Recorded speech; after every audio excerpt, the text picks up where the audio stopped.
यदि इस बाण का लक्ष्य हम पर ही है तो इसका प्रहार मैं अपने तन पे सहाऊंगा ताकि मेरी रक्त की बूंदों से अनेक रक्त बीज उत्पन्न होकर असुर सेना की शक्ति बढ़ाएंगे।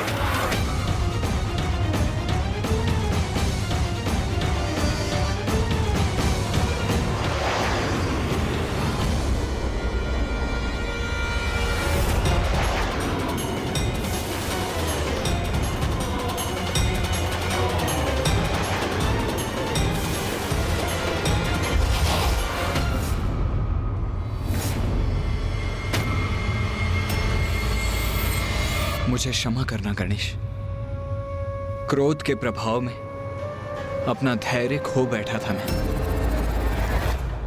मुझे ज्ञात था यहां हमारे मध्य किसी अवांछित उपस्थिति का आभास था। मुझे कोई दिव्य शक्ति थी गुप्त रूप से यहां पर और हमें आभास भी नहीं हुआ।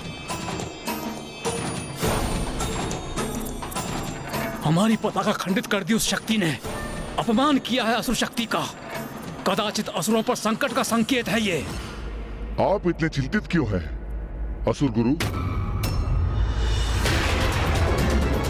चिंतित क्यों हूं मैं? असुर महानायक शुंभ, मैं आपको बता रहा हूं कि यहां पे कोई दिव्य शक्ति थी, फिर भी ये प्रश्न आप मुझसे पूछ रहे हैं। चिंता त्याग दीजिए असुर गुरु। देखिए आपके समक्ष कौन है।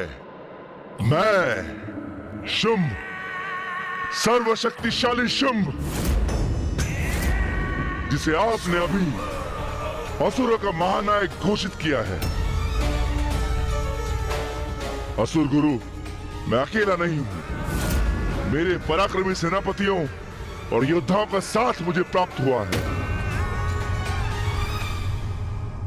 इसीलिए वो जो भी कोई था उसे ये ज्ञात हो जाएगा कि मेरे नेतृत्व में मेरी असुर शक्ति अब महाशक्ति बन चुकी है।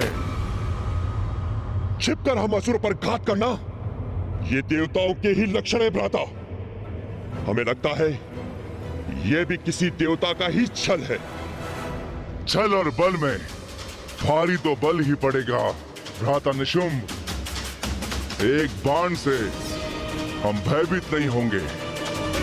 ये जिसने भी किया है, देवता या दिव्य शक्ति, उसे उसका दंड अवश्य प्राप्त होगा। असुर विरोधियों को ये मेरी चेतावनी है। असुर महानायक शुंभ की जय।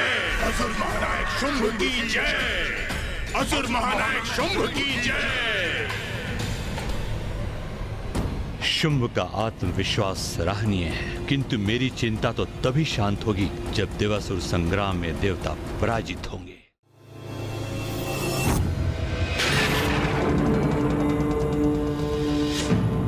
मुझे आभास हो रहा है भैया, संकट निकट है। हमें शीघ्र देवराज इंद्र का आवाहन कर उन्हें भी सचेत करना चाहिए। आप सर्वथा उचित कह रहे हैं गणेश जी। देवराज इंद्र और अन्य देवताओं को इस संकट के प्रति सतर्क हो जाना चाहिए था।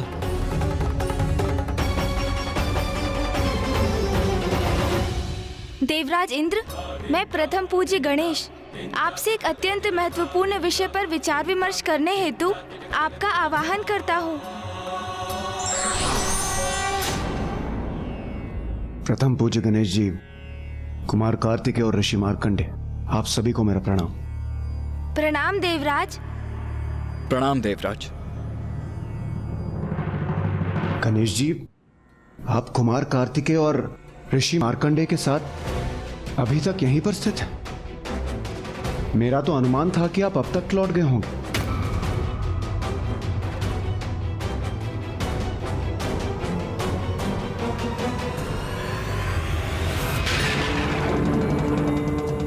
महादेव, और ये महादेव भी अपने मतंग रूप में अभी तक यहीं पर स्थित है। इसके पीछे क्या कारण हो सकता है? देवराज, माता श्री महाकाली ने अपने 10 महाविद्या स्वरूपों को हमारे समक्ष अवश्य उजागर किया, किंतु कुछ प्रश्न अभी भी शेष हैं, जिनमें सबसे बड़ा प्रश्न है कि माता सर्वप्रथम मां मातंगी रूप में क्यों प्रकट हुई? देवराज इंद्र, आप सभी के प्रस्थान के पश्चात माता ने अपनी ज्ञान की शक्ति गणेश को प्रदान की।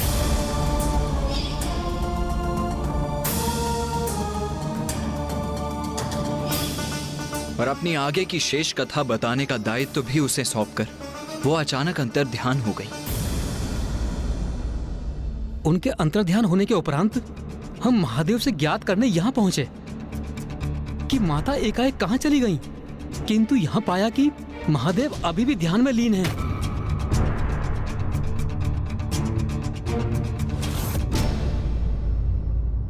हाँ देवराज, हम इस सब पर विचार विमर्श कर ही रहे थे कि तभी भूकंपन आरंभ हुआ।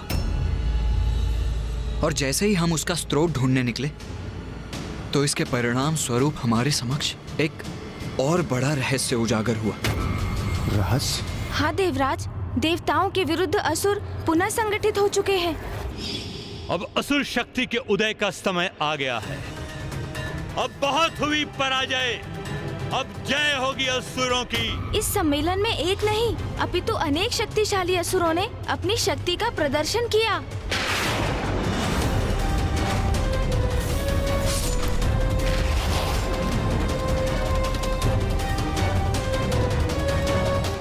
असुर गुरु शुक्राचार्य की देखरेख में असुरों का ऐसा महासम्मेलन? ये सावधान रहने का समय है देवराज।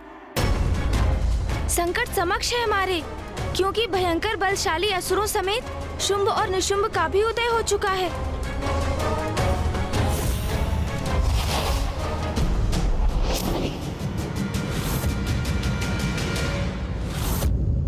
किंतु गणेश जी, कौन है ये शुंभ निशुंभ?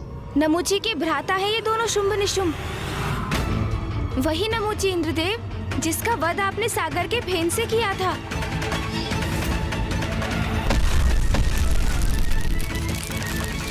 गणेश जी, देवताओं के लिए महासंकट बन चुका था नमूची, जिस कारण मुझे उसका वध करना पड़ा।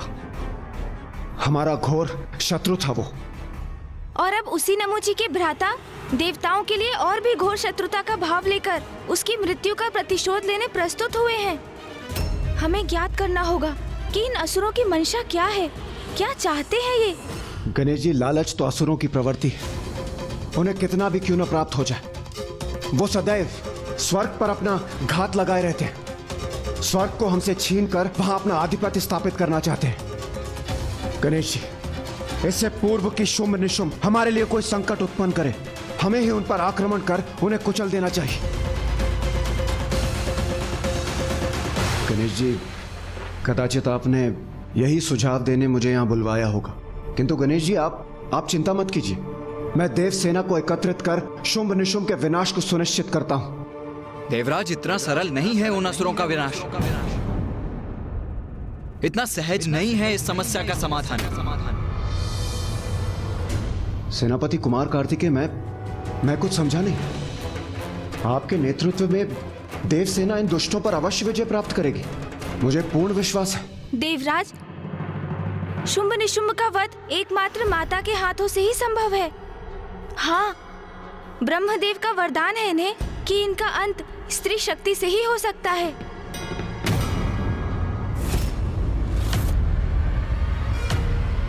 स्त्री शक्ति अर्थात कोई भी देवता इनका वध नहीं कर सकता।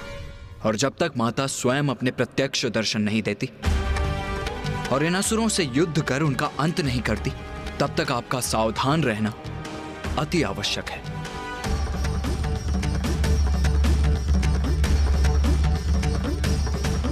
और आपको ये भी ज्ञात होना चाहिए देवराज कि इस बार मात्र इन दो असुर शुंभ निशुंभ से ही आपका सामना नहीं, अपितु इनके साथ असुर सेनापतियों के रूप में असुर महायोद्धाओं का एक संपूर्ण समूह है।